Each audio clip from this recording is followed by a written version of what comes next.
Alors c'est un Dufour 40E, nouvelle génération des Dufour 40. Le Dufour 40 a été le renouveau de Dufour. Là c'est une coque, je dirais plutôt d'un raceur, un bateau qui est fait pour faire de la course croisière. On a des grands tirants d'eau, c'est quand même un bateau de 12,50 m avec un mât implanté sur la quille, de hauteur de barre de flèche. Donc c'est vraiment un bateau fait pour quelqu'un qui aime la vitesse, les grandes escapades et toujours avec une vitesse constante. Donc c'est quelque chose, c'est vraiment la définition du bateau. On n'a pas fait trop de concessions au niveau extérieur avec une table de cockpit fixe ou autre. Là c'est vraiment un raceur. L'avantage de ce raceur, c'est que c'est pas un bateau qui est vraiment typé course, puisqu'à l'intérieur on a quand même beaucoup de confort.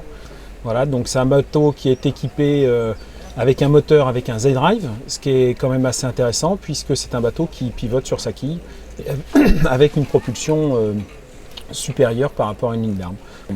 Voilà, donc ce bateau-là est équipé d'un jeu de voile de régate, qu'on peut appeler de course croisière aussi, avec un spi symétrique. On est resté sur la gamme des spis symétriques, une grand voile tout latée et un beau jeu de voile dans un teint gris, donc très joli sur l'eau, et le bateau est assez élancé et joli.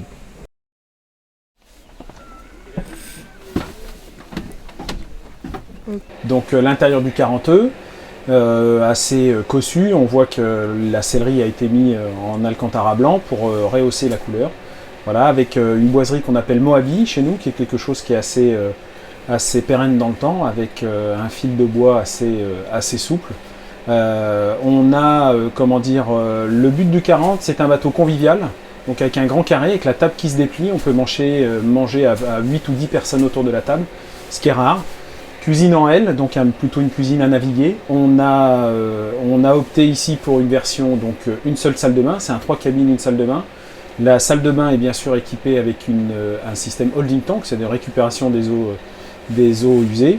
Le bateau est équipé de série, donc c'est quelque chose qui va devenir obligatoire. Grosse capacité de batterie, un gros alternateur de 110 A pour une charge plus rapide.